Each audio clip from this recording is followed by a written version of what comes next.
From an early age, Scott wanted to reach for the stars. I started off wanting to fly when I was 3 years old. My inspiration was an old TV show called Sky King back in the day there. I told my parents if I grew up I was going to be a pilot, and if I had a daughter I was going to name her Penny after the girl in the thing.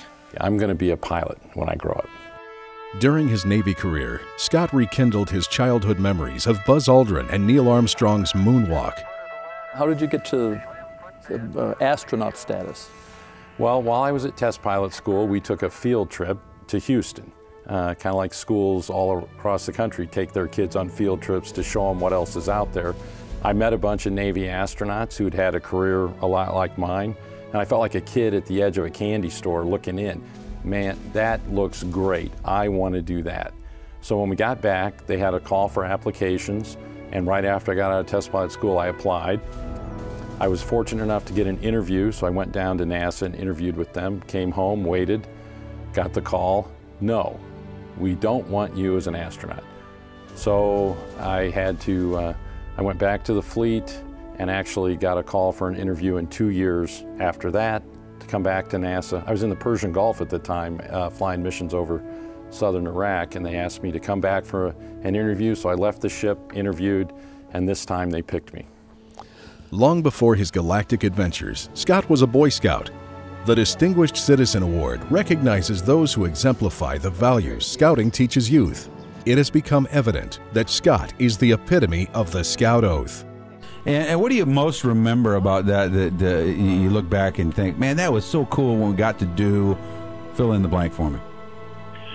Well, you know, it was the amount of responsibility that the Boy Scouts give you, to take you out. I went out one time with a bunch of guys from our troop, and we're camping. It turned out to get below freezing that night, so we all got the Polar Bear Award for sleeping out in the woods on a night below zero or something like that. I just really was a neat experience to be able to do those things and to be expected to do those things and have that transition from just being a kid to being somebody who realized I could do things, and have that kind of experience as camping. Scott lives by the same code the W.D. Boyce Council and 4,000 local volunteers teach youth every day. On my honor, I will do my best to do my duty to God and my country, and to obey the Scout law, to help other people at all times, to keep myself physically strong, mentally awake, and morally straight. A Scout is held to a higher standard than his peers. He strives to always do his best.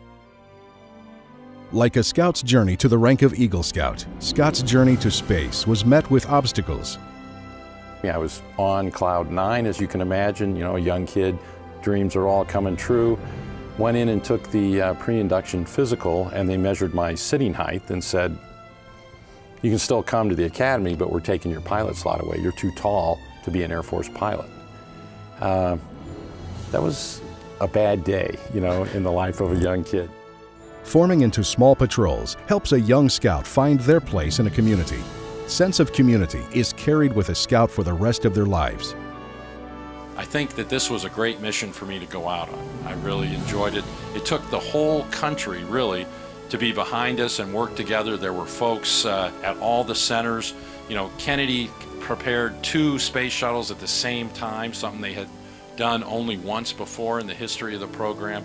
Goddard did a great job. People at Johnson Space Center got us ready, and all the folks who watched over us. It was truly a team effort. If everybody hadn't done their job, we wouldn't have gotten it done the way we did. So we were just fortunate enough to be up in space. I really do think a lot of Central Illinois, feel like I owe so much to the community. Growing up here is a huge part of who I am and what I have been able to achieve. And I just want to take a minute and say thank you to all of you. This is a tremendous place to live, and you're the best. The 12 points of the Scout Law include: a Scout is thrifty. People ask me what I made on the movie. The Navy charged Paramount Pictures $7,600 an hour for the airplane and $23 a day for the pilots. So you knew who the star was and who it wasn't. Scouts learn what it means to be a member of a community. Helping those around them becomes natural. You're parents, Fred and Sharon, are school teachers. So education's very important to you. You come back and see kids, you spend time with children. So what's your message? You know, the real message to kids all over, but especially here in Central Illinois that I try to touch, is that follow your dreams, reach for the stars. You may want to be an astronaut, you might want to be an astrophysicist, you might want to be an artist. Whatever it is, I think it's important to talk to kids and say, you know, get your foundation, do what you can in school, and then follow your dreams. It doesn't always work out the way you expect, but if you don't give up, you never know where you might end up. Found myself at Officer Candidate School in Pensacola, which you might remember from an old movie called An Officer and a Gentleman, where the drill instructors kind of beat up on the candidates. The only thing that wasn't realistic about that movie is the drill instructors were too nice in the movie. Ray J here is working out. We had a little exercise bike. He told me he was trying to ride all the way across Australia and the Pacific, but that was only 20 minutes, so he needed to work out a little bit longer. In tough situations, a scout learns to be calm and collected. Do you ever have fear? When is it the greatest? Well, I would say the classic pilot's fear is whatever happens, don't let it be my fault that things go wrong. So you think about that prior to launch. I thought we were all ready. We'd trained a little bit of extra because Hubble had a problem and our mission slipped 7 months. So we got to use our time wisely and do some work getting ready. I felt confident going there, but 1 second after liftoff, we had a master alarm, which got all our attention. We wondered, well, what's going wrong now? What's going to happen?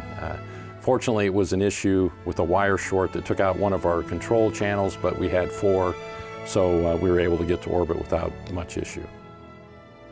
Time in the outdoors helps scouts develop a mental compass and respect for the world around them.